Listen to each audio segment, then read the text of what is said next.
Hello YouTube. I never know how to start these videos. I sometimes feel like Sheldon Cooper from when he does Fun with Flags. Like I'm like, do I sit like this? Do I look like that? Do I do this? I'm just like, what looks natural? Because whenever I start these videos, they never feel natural until I get into a bit of a flow. So we're going to go with this semi-casual. Yeah, anyway, so this video, I want to talk about how much money I made in April. It's been a pretty good month. So actually looking back on the figures does reinvigorate the hope that I have for my little business. Because I think for the people that watch, I've been whinging and whining about me struggling with waxes, not being able to make any candles that I can smell. It's either I've gone completely nose blind, I can't smell anything, there's something wrong with me, or what I'm making is okay. Either way, there's been a lot of supply chain issues and a lot of things that have made various things go out of stock. So I've been playing around with lots of different waxes. I think in the last month or so, I've probably spent £1,000 on wax and wicks and things just to find the perfect solution. Like, I don't mind spending or wasting money, I guess, as some people might see it, in order to create a product that will benefit me in the future. Like if I spend that time and effort and money into it now, and it turns out to be something that I can run with for the next 5-10 years, like really long term, then I've already put in the hard graft and the hard work for it. But yeah, and I think I said in my other video, I was going to try some paraffin wax. So that's arrived today. Well, actually arrived the other day, but I've been testing it a little bit already. And it is very promising. It makes you realize why all the big OG big dogs use paraffin wax. So this one is Sassel, a German paraffin wax with vegetable waxes all blended in. And yeah, I think at the moment it's looking pretty good. I'm trying it in some little metal tins because I think the glass adhesion with paraffin wax is always pretty lame, and my little see-through jars, they just look horrendous if like glass adhesion isn't there. So I'm trying it in some little tins, but it seems from what I've tested so far, I can more or less pour it at any temperature and it sets okay. It might need a little re-pour, but that might just eliminate a lot of time, because you guys know in candle making, when you're doing all your temperatures, you get it to the right temperature, then you add your fragrance oil, then there's a lot waiting around in between stuff. But I was speaking to someone via email and he said he just pours all of his candles and then heat guns the top, and that's just going to save you so much time. So if I can eliminate certain processes and just heat the wax up, pour the fragrance oil in, and then pour the candle, that's going to be so much quicker than waiting around, and that's just going to speed up the time. Because ultimately, if I want to scale this, it needs to be achievable and it needs to be doable. So I've been having a little think about everything I'm doing as well. So I'm probably going to stop doing my glass jars and maybe try some kind of tin. Because when I bought that St. Evil candle, the lovely little Cornwall made candle, I don't know why I've stopped working. Brain doesn't compute. Maybe it needs a bit of oil. When I bought that candle, it literally just turned up in an Amazon box in the tin. And that's going to save a lot of time as well, because at the moment I'm getting my candle, I'm putting it in a Hessian bag, I'm putting that in a box, I'm putting a box sticker on that, I'm putting the twine. There's so many little processes that take me so long to do.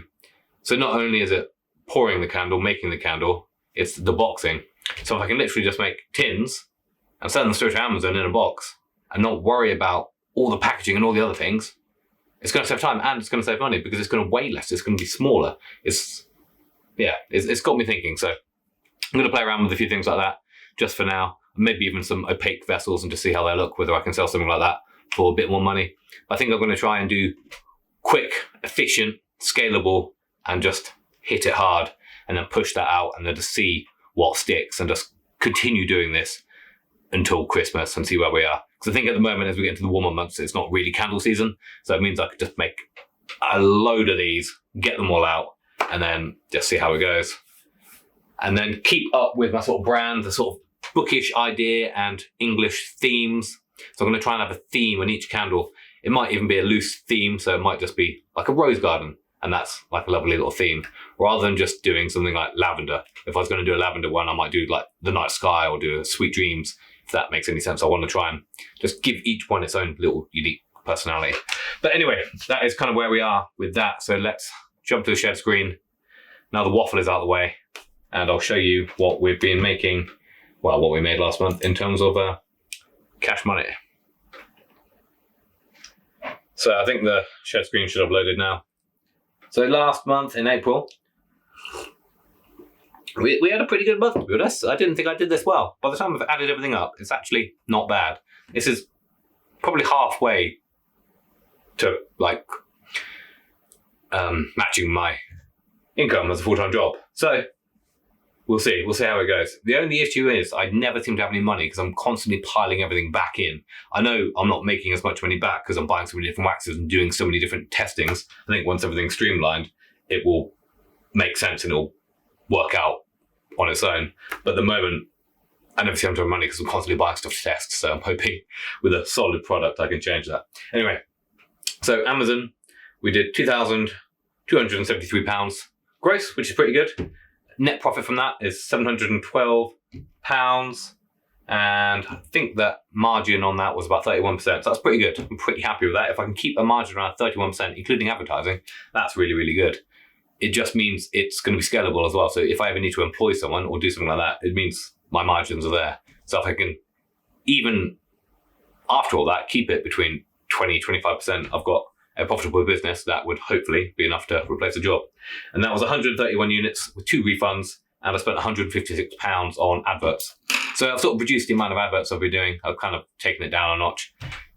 And to be honest, I haven't made and sent any candles for Amazon for a long time, just because I've been having so many issues. I haven't made anything recently that I've been truly happy with. Whereas before, everything I was making was SCX wax, and I was happy with them for the most part, but I couldn't get some sense to work with it. So that led me to explore different options to see if I could get the sense I wanted to work with a different wax. And then I sort of came around full circle, and then SCX has all gone out of stock now. So yeah, it's a tricky one, this whole candle game. You want everything to work and you want it all to be seamless, but none of it does. None of it does what you want. You could follow someone else's recipe and their exact procedure, and it would just not work for you. So yeah, sometimes I'm just trying to force things to fit and it just isn't working.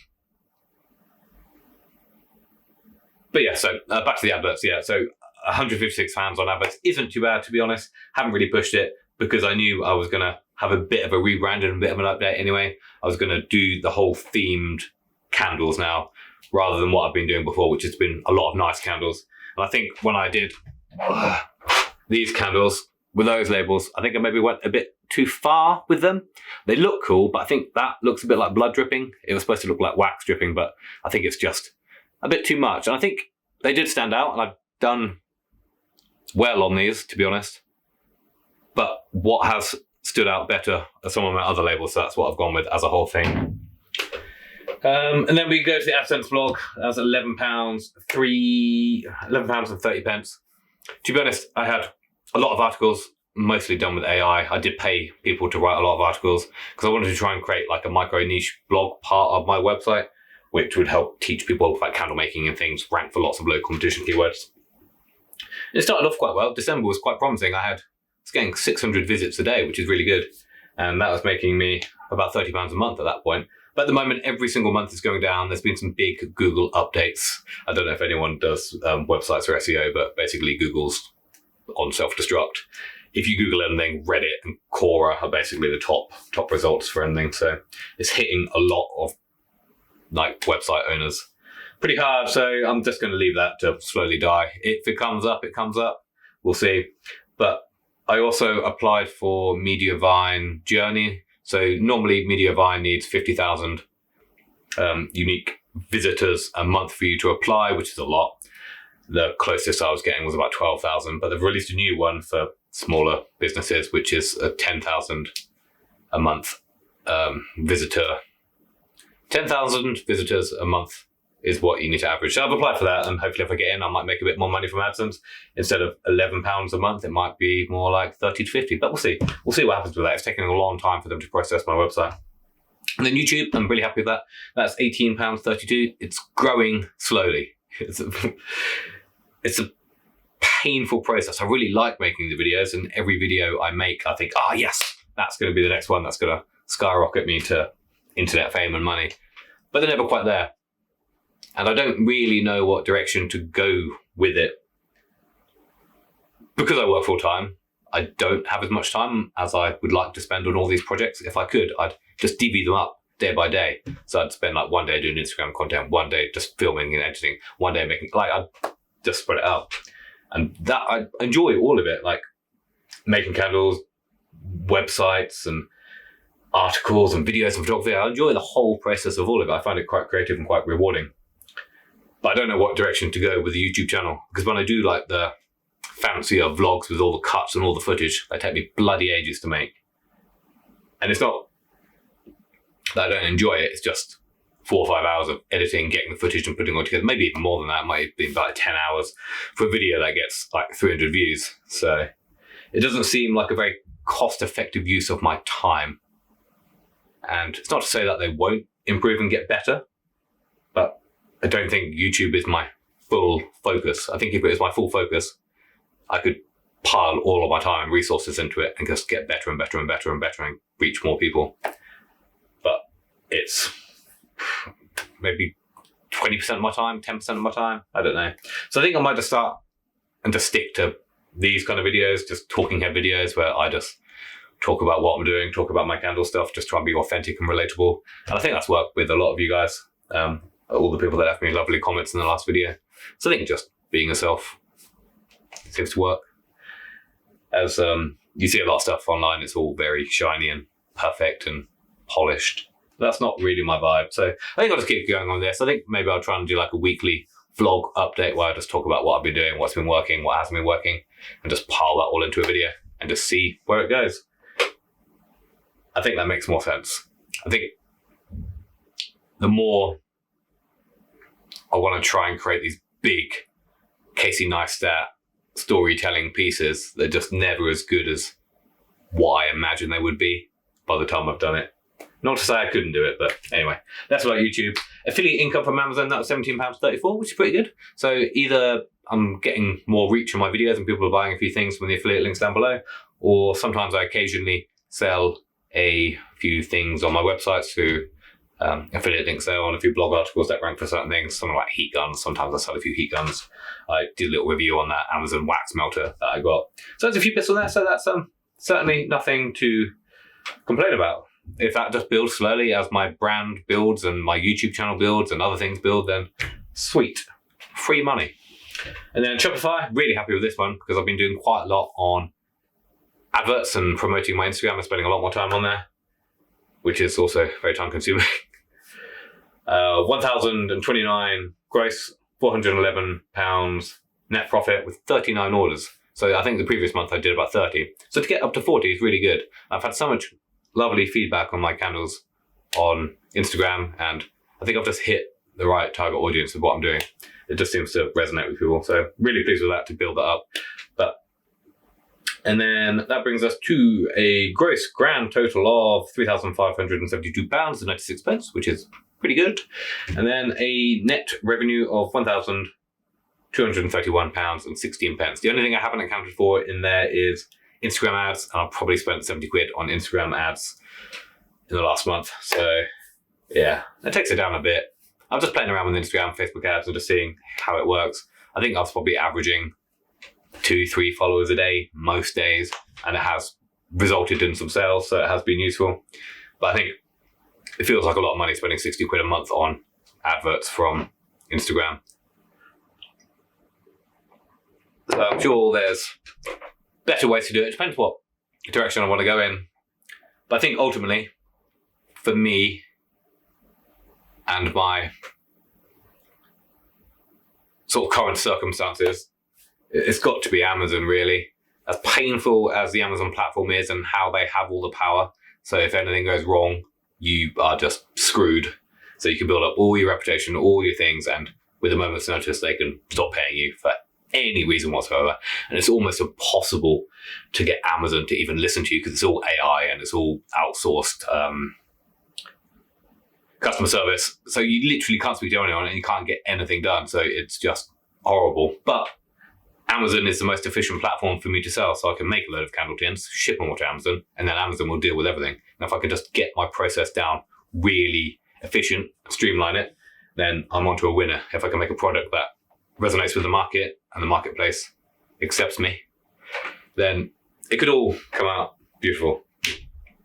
So unfortunately, it's kind of a love-hate relationship with Amazon. I don't want to put all my eggs in one basket. I'm still building up the Shopify, but I think I really need to push Amazon and make that the more autopilot section of my business, which was my initial goal. And I've sort of gone over here and over here. I mean, the line has always been here, but you sort of crisscross and go all over the bloody place to try and get to where you want to be. But I think we need to go back to Amazon, make that quick and efficient, have a good product that's at a good price point. I don't want it to be too expensive anymore. I'm thinking £14-15 for these sort of tins, and I'm just going to get rid of all the fluff, all the candle cards, all the bollocks, which are lovely and it's nice. And I think if I was going to do maybe a luxury range, I'd keep all that stuff because it's really nice. Just a really nice touch, I think, all of it. And people always comment on how lovely the packaging are. I think for what I want to do, I just want to sell a nice candle at a good price point that smells good. It's got a nice story behind it, and it's just got some lovely artwork on it, and it's just simple. I think that's where we're going to go with it. I think that's going to be the new thing. And I think I'm probably going to end up using paraffin vegetable wax. So it's like a highly refined paraffin wax with vegetable wax in it. And I don't think there's anything wrong with it. I've been doing a lot of research into paraffin, and I think from what everyone says, it's no more toxic than a soy candle or any other kind of candle. They release all about the same emissions. I think some people might have issues with paraffin wax. They might be highly sensitive to something that's in it, but I think that's quite rare. I think, generally speaking, all the people that promote soy wax as being extra eco-friendly and everything like that, it's all just a bit of a marketing thing. So if you think for people to harvest soybean fields, how are you going to get it? You're going to have to use tractors, and you have to transport. Like, there's going to be like oil involved in whatever process you do. Unfortunately, you can't really avoid it in our world. So it's kind of, if you can't beat them, join them, I feel, at the moment. So we're giving paraffin wax a go.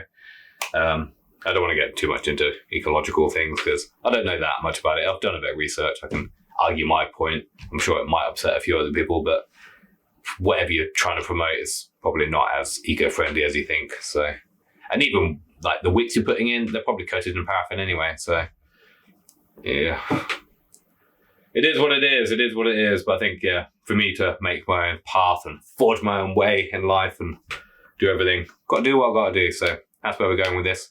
I feel a lot more upbeat and a lot more positive. Now I've got the things in place now. I just need to test it, work it out, and get my thing ready. And I think everything I've done so far hasn't been a waste of time. It's not been a failure. I've learned from all of it. And it's kind of got me to where I am today and made me the person I am today. And just keep failing until you make it. I think because these jars are so cheap, they're like 65p a jar, I wanted to really force these to work. And they have worked and they're sold really well. But I just haven't really tried other options. So it's the first time really trying anything else on scale. So yeah, we are hopeful. I think we'll be able to do it. And to anyone else struggling, just keep trying. I think you'll get there in the end. Try lots of different things, although it's bloody expensive and it takes so long to make everything and to cure these candles. Anyway, yeah, hope you've enjoyed the video. I'll see you in the next one.